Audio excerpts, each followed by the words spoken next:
Hello guys, പുതിയൊരു സ്വാഗതം. ഇന്നത്തെ വീഡിയോയിൽ നമ്മൾ സംസാരിക്കാനായിട്ട് പോകുന്നത് ആംസ്റ്റർ കൊമ്പാറ്റ് ടോക്കനെ കുറിച്ച് തന്നെയാണ്. നിങ്ങൾ വിചാരിക്കുന്നുണ്ടാവും എന്താണ് എന്നും ആംസ്റ്റർ കൊമ്പാറ്റ് ടോക്കനെ കുറിച്ച് മാത്രം ഇങ്ങനെ സംസാരിക്കുന്നത് എന്നുള്ളത്. ഇതിനെക്കുറിച്ച് ഇന്നൊരു വീഡിയോ ചെയ്യാനുള്ള കാരണം ആംസ്റ്റർ കൊമ്പാറ്റ് ടോക്കൻ എങ്ങനെ സെല്ല് ചെയ്യാം, അതുപോലെ തന്നെ എങ്ങനെ നമുക്ക് സെല്ല് ചെയ്ത് ഇത് INR കൺവേർട്ട് ചെയ്യാം, ഇങ്ങനെയുള്ള കാര്യങ്ങളൊക്കെ ചോദിച്ചിട്ട് കുറേ പേരുകൾ മെസ്സേജ് അയച്ചിരുന്നു. EPI എക്സ്ചേഞ്ചിലോട്ട് വിഡ്രോ ചെയ്ത ആളുകളാണ് കൂടുതലായിട്ട് മെസ്സേജ് അയച്ചത്. ഈ ഒരു എക്സ്ചേഞ്ചിൽ നിന്ന് എങ്ങനെ നമുക്ക് ക്യാഷ് ആക്കാം എന്നതിനെ കുറിച്ചാണ് ഇവരെല്ലാവരും തന്നെ ചോദിക്കുന്നത്. അപ്പോൾ അവർക്ക് വേണ്ടി ഞാനൊരു വീഡിയോ ആയിട്ട് ചെയ്യാമെന്ന് കരുതി. EPI എക്സ്ചേഞ്ചിലോട്ട് വിഡ്രോവൽ ചെയ്ത ആളുകൾ എങ്ങനെയാണ് ഈ ഒരു ആംസ്റ്റർ കൊമ്പാറ്റ് ടോക്കൺ അതിലെത്തിയിട്ടുണ്ടോ എന്ന് ചെക്ക് ചെയ്യേണ്ടത്, അതുപോലെ തന്നെ എങ്ങനെ അതിൽ നിന്ന് സെല്ല് ചെയ്യാം, എങ്ങനെ നമുക്ക് ക്യാഷ് ആക്കി മാറ്റാം എന്നതിനെ കുറിച്ചാണ് നമ്മൾ ഈ വീഡിയോ ഭാഗത്ത് പറയാൻ പോകുന്നത്.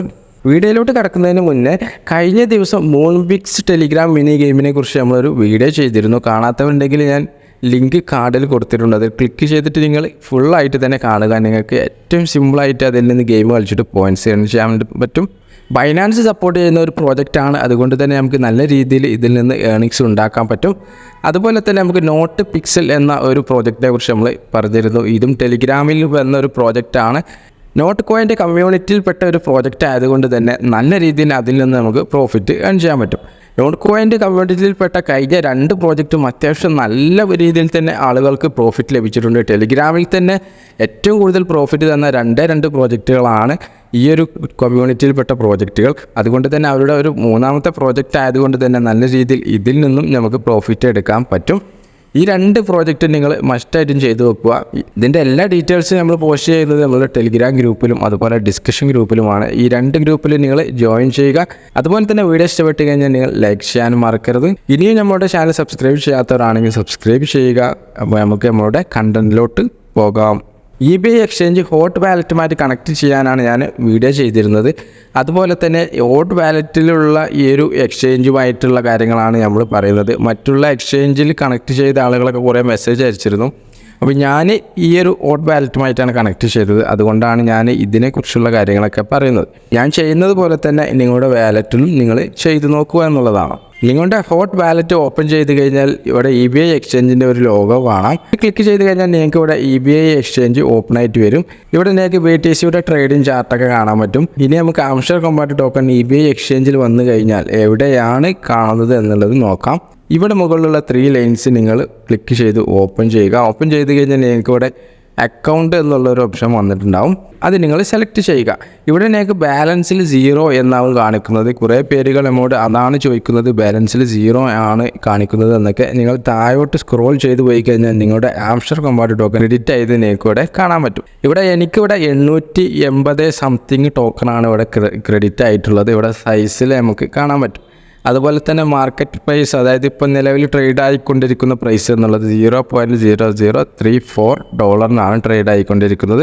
ഈ ഒരു വാല്യൂ വെച്ച് നമുക്ക് കിട്ടിയ ടോക്കണിൻ്റെ ടോട്ടൽ വാല്യൂ ആണ് താഴെയുള്ള PNL എന്നുള്ള ഭാഗത്ത് കാണിക്കുന്നത്. ഇവിടെ നിങ്ങൾക്ക് PNL ROE% എന്ന് നിങ്ങൾക്ക് കാണാം. അതായത് ഏകദേശം 2.99, അതായത് $3 വാല്യൂ മാത്രമാണ് ഈ ഒരു 880 ടോക്കണിൻ്റെ വാല്യൂ എന്നുള്ളത്. ഞാനിവിടെ ട്രേഡ് ഓപ്ഷൻ എടുത്തു, ട്രേഡിംഗ് പേജ് ഓപ്പൺ ആക്കി. അതിൽ ആ BTC വിത്ത് USDT എന്നുള്ള ഭാഗത്ത് ക്ലിക്ക് ചെയ്ത് ഞാൻ സെർച്ച് ബട്ടണിൽ ആംസ്റ്റർ എന്ന് ഞാൻ സെർച്ച് ചെയ്തു. ആംസ്റ്ററിൻ്റെ H ഞാൻ ടൈപ്പ് ചെയ്തപ്പോൾ തന്നെ ഇവിടെ ആംസ്റ്റർ സ്പോട്ട് USDT എന്ന് പറയുന്നിട്ട് ഇവിടെ വന്നിട്ടുണ്ട്. അത് ഞാൻ ക്ലിക്ക് ചെയ്തപ്പം ആംസ്റ്ററിൻ്റെ ട്രേഡിംഗ് ചാറ്റ് ഇവിടെ ഓപ്പൺ ആയിട്ടുണ്ട്. ഇനി നമുക്ക് സെല്ല് ചെയ്യാൻ വേണ്ടി സെല്ല് എന്നുള്ള ഈ ഒരു ഓപ്ഷൻ സെലക്ട് ചെയ്തു. അതിന് ശേഷം എനിക്ക് ഇങ്ങനെ ഒരു പേജ് ഓപ്പൺ ആയിട്ടുണ്ടാവും. ഇവിടെ ലിമിറ്റ്, മാർക്കറ്റ്, സ്റ്റോപ്പ് ലിമിറ്റ് എന്നുള്ള 3 ഓപ്ഷൻ കാണാം. അതിന് ഓൾറെഡി ലിമിറ്റിലാവും ഇവിടെ സെലക്ട് ആയിട്ട് ഓപ്പൺ ആയിട്ട് വന്നിട്ടുണ്ടാവുക. ലിമിറ്റ് എന്ന് പറഞ്ഞാൽ നിങ്ങൾക്ക് ഇവിടെ പ്രൈസ് എന്നുള്ള ഈ ഒരു ബോക്സിൽ നിങ്ങൾക്ക് എഡിറ്റ് ചെയ്തിട്ട് ഒരു പ്രൈസ് അവിടെ നിശ്ചയിക്കാൻ പറ്റും. ഞാനിവിടെ എഡിറ്റ് ചെയ്ത് $0.01 USDT എന്നുള്ള ആ ഒരു പ്രൈസാണ് ഞാൻ കൊടുത്തിട്ടുള്ളത്. അതായത് നമുക്ക് ഇഷ്ടമുള്ള ആ ഒരു പ്രൈസ് അവിടെ കൊടുക്കാം. ആ പ്രൈസിലെത്തുമ്പോൾ അത് ഓട്ടോമാറ്റിക് സെല്ലാകും എന്നുള്ള ആ ഒരു സിസ്റ്റമാണ് ലിമിറ്റ് കൊണ്ട് ഉദ്ദേശിക്കുന്നത്. അതിനുശേഷം ഇവിടെ താഴെയുള്ള ആ ഒരു ലൈൻസും കാണാം. അതുപോലെ അവിടെ പെർസെൻറ്റേജിൻ്റെ ഒരു സംഭവമൊക്കെ നിങ്ങൾക്ക് ഇവിടെ കാണാൻ പറ്റും. നമുക്ക് എത്ര ടോക്കണാണ് സെല്ല് ചെയ്യേണ്ടത് എന്നുള്ളത് അവിടെ നിങ്ങൾ സ്ലൈഡ് ചെയ്തിട്ട് ഇങ്ങനെ സെലക്ട് ചെയ്യുക. ഞാൻ ആ ഒരു ബോൾ ഏറ്റവും ലാസ്റ്റിക്ക് കൊണ്ടുവന്ന് വെച്ചു. അതായത് 100% ഞാൻ സെല്ല് ചെയ്യാനാണ് തീരുമാനിച്ചിട്ടുള്ളത്. അങ്ങനെ കൊടുത്തതിന് ശേഷം താഴെ ഭാഗത്തുള്ള സെല്ല് കൊടുത്താൽ നമുക്ക് ഓൾറെഡി 0.01 റേറ്റിനാണ് നമ്മൾ സെല്ലിംഗ് റേറ്റ് കൊടുത്തിട്ടുള്ളത്. അപ്പം ആ ഒരു പ്രൈസിലാവുമ്പോഴാണ് സെല്ലാവുന്നത്, ഓട്ടോമാറ്റിക്കലി അത് സെല്ലാവുന്നത്. അങ്ങനെ സെല്ലാവുകയാണ് എങ്കിൽ നമുക്ക് $8.8 നമുക്ക് ലഭിക്കുക. പക്ഷേ ഇവിടെ നമുക്ക് നിലവിൽ ആ പ്രൈസ് കിട്ടുമോ എന്ന് ചോദിച്ചു കഴിഞ്ഞാൽ കിട്ടത്തില്ല. സ്പോട്ടിൽ സെല്ല് ചെയ്യണമെന്നുണ്ടെങ്കിൽ ഇവിടെ ലിമിറ്റിനപ്പുറത്തുള്ള മാർക്കറ്റ് സെലക്ട് ചെയ്യുക. അതിനുശേഷം ഇവിടെ ഈ ഒരു പെർസെൻറ്റേജ് നിങ്ങൾ 100% തന്നെ ആക്കി കൊടുക്കുക. അതിനുശേഷം താഴ്ഭാഗത്തുള്ള സെല്ല് എന്നുള്ള ഓപ്ഷൻ ക്ലിക്ക് ചെയ്യുക. അതായത് അവിടെ മാർക്കറ്റിൽ എത്ര റേറ്റിനാണോ ഇപ്പോൾ ട്രേഡ് ആയിക്കൊണ്ടിരിക്കുന്നത് ആ ഒരു റേറ്റിന് ഓട്ടോമാറ്റിക് സെല്ലാവും എന്നാണ് അതിനർത്ഥം. ഇവിടെ ഞാൻ സെല്ല് കൊടുത്തപ്പം കുറച്ച് നേരം വെയിറ്റ് ചെയ്ത് കഴിഞ്ഞതിന് ശേഷം നമുക്ക് റിക്വസ്റ്റ് ടൈം ഔട്ട് എന്ന് പറഞ്ഞിട്ടാണ് വന്നിട്ടുള്ളത്. ഞാൻ വീണ്ടും ട്രൈ ചെയ്തു. അങ്ങനെ ഞാൻ 3-4 വട്ടം ട്രൈ ചെയ്തപ്പോഴും റിക്വസ്റ്റ് ടൈം ഔട്ട് എന്നാണ് കാണിച്ചിട്ടുള്ളത്. അതായത് നമുക്ക് ഈ ഒരു എക്സ്ചേഞ്ച് വഴി നമുക്ക് ആംസ്റ്റർ കോംബാറ്റ് ടോക്കൺ ഞാൻ സെല്ല് ചെയ്ത സമയത്ത് സെല്ലാവുന്നില്ല എന്നാണ് അവിടെ കാണിച്ചിട്ടുള്ളത്. അപ്പോൾ ഞാൻ വീണ്ടും എൻ്റെ ബാലൻസ് എടുത്തിട്ട് ഇവിടെ ആംസ്റ്റർ സ്പോട്ട് USDTൻ്റെ നേരെ ഒരു ട്രേഡിങ് ക്ലോസ് ചെയ്യാനുള്ളൊരു ഓപ്ഷൻ ഇവിടെ കൊടുത്തിട്ടുണ്ട്. അത് ചിലപ്പം ഓട്ടോമാറ്റിക്കലി നമ്മളവിടെ ക്ലോസിൽ ക്ലിക്ക് ചെയ്താൽ ക്ലോസ് ആകുമോ എന്ന് കരുതി ഞാൻ എന്ത് ചെയ്തു, ആ ഒരു ക്ലോസിൽ ക്ലിക്ക് ചെയ്തു. കുറച്ച് സമയം ഇതേപോലെ തന്നെ നമ്മൾ വെയിറ്റ് ചെയ്യേണ്ടി വന്നു. അപ്പോഴും റിക്വസ്റ്റ് ടൈം ഔട്ട് എന്നാണ് അവിടെ കൊടുത്തിട്ടുള്ളത്. 2 കാരണങ്ങളാണ് നമ്മൾ സെല്ല് കൊടുത്തിട്ടും സെല്ലാവാത്തതിൻ്റെ കാരണം. ഒന്ന്, നമ്മൾ സെല്ല് ചെയ്യുന്ന സമയത്ത് അവിടെ ബൈ ചെയ്യാൻ മറ്റൊരാൾ ഉണ്ടായിരിക്കണം എന്നുള്ളതാണ്. അവിടെ ഇല്ലാത്തത് കൊണ്ടാവാം ഓട്ടോമാറ്റിക്കലി അത് സെല്ലാവാത്തത്. അതല്ല എന്നുണ്ടെങ്കിൽ മറ്റൊരു കാരണം എന്ന് പറയുന്നത് മിനിമം $5 വാല്യൂ ഉള്ള ആംസ്റ്റർ കോംബാറ്റ് ടോക്കണെങ്കിലും വേണം സെല്ലാവാൻ എന്നുള്ളതാണ് മറ്റൊരു കാരണം എന്നുള്ളത്. അപ്പം നിങ്ങൾ $5 വാല്യൂക്ക് മുകളിലുള്ള ടോക്കൺ നിങ്ങളുടെ കയ്യിലുണ്ട് എന്നുണ്ടെങ്കിൽ നിങ്ങൾ സെല്ല് ചെയ്ത് നോക്കുക. എന്തെങ്കിലും ഡൗട്ടുകളുടെ താഴെ കമൻറ്റ് ചെയ്യുക, അല്ലെങ്കിൽ ഇൻസ്റ്റാഗ്രാം വഴി നിങ്ങൾ മെസ്സേജ് അയച്ചാൽ മതി. അതല്ല എന്നുണ്ടെങ്കിൽ നമ്മുടെ ടെലിഗ്രാം ഡിസ്കഷൻ ഗ്രൂപ്പിൽ നിങ്ങൾ ചോദിച്ചാൽ മതി. ഇനി നിങ്ങൾ സെല്ല് ചെയ്തു USDT ആക്കി എന്ന് തന്നെ ഇരിക്കട്ടെ, നിങ്ങൾക്ക് എങ്ങനെ INR ആക്കി മാറ്റാം എന്നുള്ളതാണ് ഇനി പറയാൻ പോകുന്നത്. 3 ലൈൻസിൽ ക്ലിക്ക് ചെയ്ത് നിങ്ങളുടെ അക്കൗണ്ട് നിങ്ങൾ ഓപ്പൺ ചെയ്യുക. അവിടെ നിങ്ങൾക്ക് വിഡ്രോ എന്നുള്ളൊരു ഓപ്ഷൻ കാണാം. അത് നിങ്ങൾ സെലക്ട് ചെയ്ത് കഴിഞ്ഞാൽ ഇവിടെ നിങ്ങൾക്ക് സ്റ്റാർട്ട് വിഡ്രോ വെയിറ്റ് 8 ഹവർ എന്ന് കാണാൻ പറ്റും. അതായത് നിങ്ങൾ വിഡ്രോ കൊടുത്താൽ തന്നെ നിങ്ങൾക്ക് ഏകദേശം ഒരു 8 മണിക്കൂറൊക്കെ വെയിറ്റ് ചെയ്യണമെന്നാണ് പറഞ്ഞിട്ടുള്ളത്. നിങ്ങൾ വിഡ്രോ ചെയ്യുന്നതിന് മുന്നേ ക്ലെയിമിറ്റ് വാലറ്റ് എന്നുള്ളൊരു ഓപ്ഷൻ നിങ്ങൾക്ക് ഇവിടെ കാണാം. അത് നിങ്ങൾ സെലക്ട് ചെയ്യണം. സെലക്ട് ചെയ്തതിന് ശേഷം ഇവിടെ നമുക്ക് എമൗണ്ട് അടിച്ചു കൊടുക്കാനുള്ളൊരു ബോക്സ് ഫസ്റ്റ് കാണാം. അതുപോലെ തന്നെ ഫ്രം EBI ചെയിനാണ് ഇവിടെ കൊടുത്തിട്ടുള്ളത്. അതായത് EBI നെറ്റ്വർക്കിലുള്ള USDT ആണ് ഇവിടെ നമുക്ക് ഉണ്ടാവുക എന്നുള്ളതാണ് അവിടെ കാണിച്ചിട്ടുള്ളത്. അത് നമ്മൾ ചേഞ്ച് ചെയ്തിട്ട് നമ്മൾ ആർബിട്രമോ അല്ലെങ്കിൽ BNBയോ അല്ലെങ്കിൽ എതേറിയമോ ഈ ഒരു 3 നെറ്റ്വർക്കിലോട്ട് നമുക്ക് ഈ ഒരു USDTയെ മാറ്റണം. അതിനുവേണ്ടി നിങ്ങൾ 2 എന്നുള്ള ഈ ഒരു സ്ഥലത്ത് ക്ലിക്ക് ചെയ്ത് കഴിഞ്ഞാൽ ഇവിടെ എനിക്ക് എതേറിയം, ആർബിട്രം 1, BNB സ്മാർട്ട് ചെയിൻ എന്നിങ്ങനെ കാണാം. അത് നിങ്ങൾ ഏത് വേണമെങ്കിലും സെലക്ട് ചെയ്യാം. ഏറ്റവും ബെറ്ററായിട്ട് BNB സ്മാർട്ട് ചെയിൻ തന്നെയാണ്. ഞാനത് സെലക്ട് ചെയ്തു. സെലക്ട് ചെയ്തതിന് ശേഷം ഇവിടെ നോർമലി നമ്മളുടെ ക്വാണ്ടിറ്റി മുകളിൽ തന്നെ കൊടുത്തിട്ടുണ്ടാവും. ഇവിടെ ഫീസായിട്ട് നമുക്ക് വരുന്നത് 0.06% ആണ് നമുക്കിവിടെ പറഞ്ഞിട്ടുള്ളത്. ആ കാര്യങ്ങളൊക്കെ ഇവിടെ കൊടുത്തിട്ടുണ്ട്. നെറ്റ്വർക്ക് ഫീ 0 കൊടുത്തിട്ടുള്ളത്.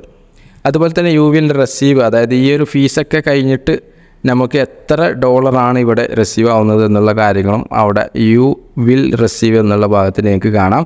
ഈ കാര്യങ്ങളൊക്കെ കൊടുത്തതിന് ശേഷം ക്ലെയിം ഓപ്ഷൻ കൊടുക്കുക. ക്ലെയിം ഓപ്ഷൻ കൊടുത്തു കഴിഞ്ഞാൽ EBI ചെയിനിലുള്ള USDT നിങ്ങളുടെ BNB ചെയിനിലോട്ട് കൺവേർട്ട് ആയിട്ടുണ്ടാകും. അതിനുശേഷം സ്റ്റാർട്ട് വിഡ്രോവൽ ക്ലിക്ക് ചെയ്തിട്ട് ഇവിടെ നിങ്ങൾ എമൗണ്ട് ഉള്ള ഭാഗത്ത് മാക്സിമം, അതായത് നിങ്ങളുടെ കയ്യിലുള്ള എല്ലാ USDTയും നിങ്ങൾ വിഡ്രോ ചെയ്യാനാണോ ഉദ്ദേശിക്കുന്നത് മാക്സിമം കൊടുക്കുക. അതല്ല എന്നുണ്ടെങ്കിൽ ഇവിടെ നിങ്ങൾ എത്രയാണോ വിഡ്രോവൽ കൊടുക്കുന്നത് അത് നിങ്ങൾ ടൈപ്പ് ചെയ്യുക. അതിനുശേഷം താഴോട്ട് സ്ക്രോൾ ചെയ്യുക. സ്ക്രോൾ ചെയ്ത് കഴിഞ്ഞാൽ ഇവിടെ വിഡ്രോവലിൻ്റെ ഒരു ഓപ്ഷൻ നമുക്കിവിടെ വന്നിട്ടില്ല. കാരണം നമ്മുടെ കയ്യിൽ $1 വാല്യൂ ഉള്ള USDT പോലുമില്ല. കാരണം എനിക്ക് സെല്ല് ചെയ്യാൻ സാധിച്ചിട്ടില്ല. അതുകൊണ്ട് തന്നെ $1 വാല്യൂ ഉള്ള USDT പോലും നമ്മുടെ ഈ ഒരു എക്സ്ചേഞ്ചിലില്ല. ബാലൻസ് ഇസ് ലെസ് ദാൻ $1 എന്നാണ് ഇവിടെ കൊടുത്തിട്ടുള്ളത്. $1 മുകളിലെങ്കിലും മിനിമം ഉണ്ടായാലേ നമുക്ക് ഇത് വിഡ്രോ ചെയ്യാൻ പറ്റുകയുള്ളൂ എന്നുള്ള കാര്യങ്ങളും അവിടെ കൊടുത്തിട്ടുണ്ട്. നിങ്ങൾക്ക് വിഡ്രോവൽ അവൈലബിൾ കിട്ടുകയാണ് എന്നുണ്ടെങ്കിൽ നിങ്ങൾ ചെയ്യേണ്ടത് എമൗണ്ട് മാക്സിമം കൊടുക്കുക. അതിനുശേഷം ഇവിടെ വിഡ്രോവൽ കൊടുത്തു കഴിഞ്ഞാൽ നിങ്ങൾ ഏത് നെറ്റ്വർക്കിലുള്ള USDT ആണോ സെലക്ട് ചെയ്തത്, ഞാനിപ്പോൾ BNB നെറ്റ്വർക്കുള്ള USDT ആണ് സെലക്ട് ചെയ്തത്. അപ്പോൾ ആ നെറ്റ്വർക്കിലുള്ള ഏതെങ്കിലും ഒരു എക്സ്ചേഞ്ചിൽ നിന്നുള്ള ഒരു നെറ്റ്വർക്ക് നിങ്ങൾ എന്ത് ചെയ്യുക, നെറ്റ്വർക്കിൻ്റെ അഡ്രസ്സ് നിങ്ങൾ കോപ്പി ചെയ്തിട്ട് ഇവിടെ ചോദിക്കുന്ന അഡ്രസ്സിൻ്റെ ബോക്സിൽ കൊടുത്തതിന് ശേഷം കറക്റ്റ് അല്ലേ എന്നൊക്കെ ചെക്ക് ചെയ്തതിന് ശേഷം മാത്രമേ നിങ്ങൾ വിഡ്രോവൽ കൊടുക്കുക. അത് കാണിച്ചു തരാൻ വേണ്ടി എൻ്റെ കാര്യങ്ങളൊന്നും റെഡിയല്ല. എനിക്ക് സെല്ല് ചെയ്യാനോ കാര്യങ്ങളൊന്നും പറ്റിയിട്ടില്ല. അതുകൊണ്ട് തന്നെ എനിക്ക് കാണിച്ചു തരാനും പറ്റുന്നില്ല. അതുപോലെ തന്നെ ഇതൊരു കോംപ്ലിക്കേറ്റഡ് ആയിട്ടുള്ള ഒരു കാര്യമായിട്ട് എനിക്ക് തോന്നുന്നുണ്ടാവും. ഈ ഒരു eBay എക്സ്ചേഞ്ചിലോട്ട് ആംസ്റ്റർ കോമ്പാറ്റ് ടോക്കൺ വിഡ്രോവൽ കൊടുത്തവർക്ക് മാത്രമാണ് ഈ ഒരു ഇഷ്യൂസ് ഉള്ളത്. കാരണം മറ്റുള്ള എക്സ്ചേഞ്ചിലോട്ട് ബൈനാൻസ്, ബൈബിറ്റ് അതുപോലെ മറ്റുള്ള വാലറ്റിലോട്ടൊക്കെ തുടക്കത്തിലെ വിഡ്രോവൽ കൊടുത്തവർക്ക് ഇങ്ങനെയുള്ള ഒരു സംഭവങ്ങളും വന്നിട്ടില്ല. അവരൊക്കെ ഏറ്റവും കൂടുതൽ ആളുകളും അത് സെല്ല് ചെയ്തു USDT ആക്കി മാറ്റിയിട്ടുണ്ട്. കാരണം ഏറ്റവും സിമ്പിളായിട്ട് നമുക്ക് ചെയ്യാൻ പറ്റും. എല്ലാവരും ഉപയോഗിക്കുന്ന എക്സ്ചേഞ്ചുകളാണ് ബൈനാൻസ്, ബൈബിറ്റ്, ബിറ്റ്ഗെറ്റ് ഇങ്ങനെയുള്ള എല്ലാ എക്സ്ചേഞ്ചുകളും. അതിലോട്ടൊക്കെ നമുക്ക് വിഡ്രോവൽ അവൈലബിൾ ആയിരുന്നു. ഇത് ആ ഒരു സമയത്ത് നിങ്ങൾ ചെയ്യാത്തതിൻ്റെ കാരണമാണ് eBay എക്സ്ചേഞ്ചിലോട്ട് അവർ വിഡ്രോവൽ കൊടുത്തത്. എയർ ഡ്രോപ്പിലുള്ള ഏറ്റവും പ്രധാന കാരണം എന്നുണ്ടെങ്കിൽ അവരുടെ ഏത് പ്രോജക്റ്റ് ചെയ്യുകയാണെങ്കിൽ ആ ഒരു പ്രോജക്റ്റിൻ്റെ അപ്ഡേറ്റുകളെ ഫോളോ ചെയ്യുക എന്നുള്ളതാണ്. അത് ചെയ്യാത്തതിൻ്റെ കാരണമാണ് ഇങ്ങനെ സംഭവിച്ചത്. അത് നിങ്ങൾക്ക് ഒന്നെങ്കിൽ അറിവില്ലാത്തത് കൊണ്ടാവാം, അതല്ല എന്നുണ്ടെങ്കിൽ ഇത് കിട്ടില്ല, സ്കാമാണ് എന്ന് വിചാരിച്ച് ചെയ്യാത്തവരും ഉണ്ടാകാം. എന്നിരുന്നാലും നിങ്ങൾക്ക് എന്തെങ്കിലും ഡൗട്ട് ഉണ്ടെങ്കിൽ താഴെ നിങ്ങൾ കമൻറ്റ് ചെയ്യുക, അല്ലെങ്കിൽ പേഴ്സണലായിട്ട് കോൺടാക്റ്റ് ചെയ്യുക. വീഡിയോ ഇഷ്ടപ്പെട്ട് കഴിഞ്ഞാൽ നിങ്ങൾ തീർച്ചയായിട്ടും ലൈക്ക് ചെയ്യാൻ മറക്കരുത്. അതുപോലെ തന്നെ നമ്മുടെ ചാനലിനെയും സബ്സ്ക്രൈബ് ചെയ്യാത്തവരാണെങ്കിൽ സബ്സ്ക്രൈബ് ചെയ്യുക. വീണ്ടും അടുത്ത നല്ലൊരു വീഡിയോസുമായി കാണാം.